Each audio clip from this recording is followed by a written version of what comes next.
Tom Hartley Jr. is just 19. He's already worth £5 million. This Saturday, this weekend. Go to the hotel.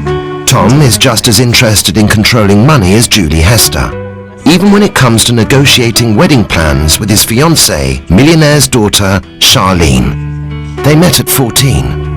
Coming from a strict family and I wasn't allowed to, so I can't go out with you till I'm 16.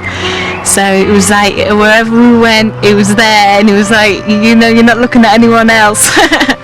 And then when I was 16, he come to see me, and he sent me 116 roses, and he took me out, wine, dine sort of thing. Wasn't taking no for an answer, and we went on when it was my birthday, so it was from since then.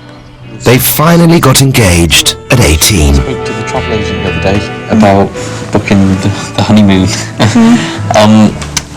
Have you decided where we was going to go to Mauritius? Is that... As long as it's hot, I don't care where we go. We're on a suntan. You're on a suntan? Yeah. Get that by going on a sunbed, you'd have to travel 20,000 miles. Yeah, do you want... We was going to over there. Did you ask him about France? Cannes? Yeah, but it's not very far though, is it? It's only in... Well, that's what I mean, it's not far. Mauritius is a 13-hour flight. It doesn't feel like you're abroad though, does it? Would you prefer to... Well, me and you've never been there before. Mauritius sounds okay. The quotes so far have been very dear actually. We was going for about 10 days. And they've been quoted so far like very close to £10,000. And that's just for bed and breakfast, so I need to negotiate a better deal than that. The guy I'm booking it through that, I bought a car off him the other day, an SL55 Mercedes. So... He's taken all my profit away and a lot more. I've got nothing left. I sold my first car when I was 11 years old, which was a Porsche 911 convertible, a new car, for $52,500. I don't know if the customer knew how old I was or not, but it just basically he came and he was interested in the car. I knew all the details of the car like every other car we had in stock. Gave them to him. I knew how much we paid for it. I stuck a profit on for us and he just bought it. Tom still lives in the family bungalow next to the showroom, under the watchful eye of another controlling millionaire. Hello? Hello, Tom. Yes? Hi, it's Martin Moore from CAP. Hello, Martin. How are you, alright? They share the business and the name. How do you think it's going to fare?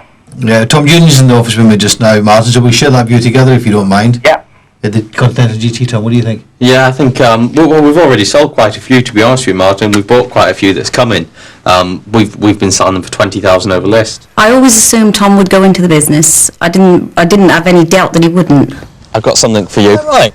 2001 Spider. Yep. It's just a family business, and I don't really think that they're really interested in anything else. Really nice gentleman from Scotland. Tom's father was so keen on moulding his son in his own image, he decided to educate Tom Jr. himself. I left school at age 11, and it wasn't the main reason why my children left school at age 11, 12. In Tom's case, he wasn't learning at school, he wasn't happy at school, he wasn't learning what he wanted to learn. And I think we call it the Hartley University of Life. The education format that I used to devise for Tom, Priscilla and Carl now would start from, they'd probably read the Times newspaper from back to front daily. They would watch CNN News for at least an hour and a half. Then they'd get involved in the administration department with my two PAs, doing letters, watching letters being dictated, watching letters being presented. And then they'd watch me negotiate on the phone for two and a half hours a day. In Tom's case, it was 7 or 8 hours a day, as well as travelling with me to different parts of the country and sometimes different parts of the world. I think that many millionaires believe that money is the most important thing in life. And I think that Tom Hartley Sr. has obviously enjoyed making large sums of money, but he believes that the making of money is the only thing that life should really be about. And he's so anxious about that. He's very anxious to get his son into the business of making money as early as possible and into his own business. He's not really giving his son the freedom to explore other ways of leading a life. And that is because, like many millionaires, Tom Hartley Sr. is convinced there's only one way to lead a life, and that is to be an entrepreneur. Some people can say that I'm an old head on young shoulders, which I probably am, to be honest with you. I'm a lot older in the head than many 19-year-olds, which I think is a good point, not a bad point. So No, at any time, I never think to myself, oh, I'm 19 years old, I'm doing too much, or I've got too much on my plate. It's just natural for me. That's the way I've been brought up. My son, on last count, is said to be worth in excess of £5 million, which would be fairly accurate on the performance of his business during the last 3 or 4 years. He has created a boy with the mind of a millionaire in his attitude to money. Yeah, I begrudge. I don't know why. I don't know if it's just because it's bred into me, but I'd never pay the asking price for anything. I just don't like it. Like the other day, as a matter of fact, tell the story. We was in the shop in Manchester in Yeah, he bought me a Louis Vuitton bag. 700, I think it was. I said to the woman, because I was sick to death of I said to the woman, I said, because I was sick of spending money in there buying her different things, you know, and not getting anything in return, because they don't like knocking money off, do they? No. But what did she do? She gave me a nice thing. She come out, yeah, she gave him a Louis Vuitton paperweight. But it was really nice big glass thing, and to put in the office. And she said from now on, she said, I'll give you things like that, because I hate paying to think when you buy more than one thing from them. Because he can't get no discount.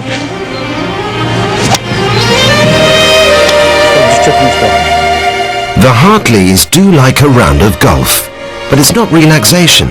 It's another opportunity to sell a car. I'm going to sell for the price of car, by the way. I'm going to sell him a Ferrari in a minute. But you could buy yourself a Ferrari on this golf course today. Basically, it's just business 24 hours a day. We're just open 24 hours a day. If somebody wants to call us, we're there. You could have a drive in it and see what you think, and then you'd know if you like one or not. There's no point buying one if you don't like one.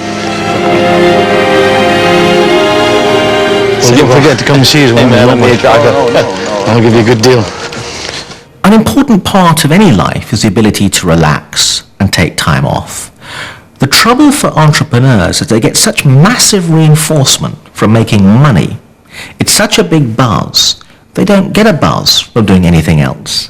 So even when they should be relaxing, they're thinking and working at making yet more money.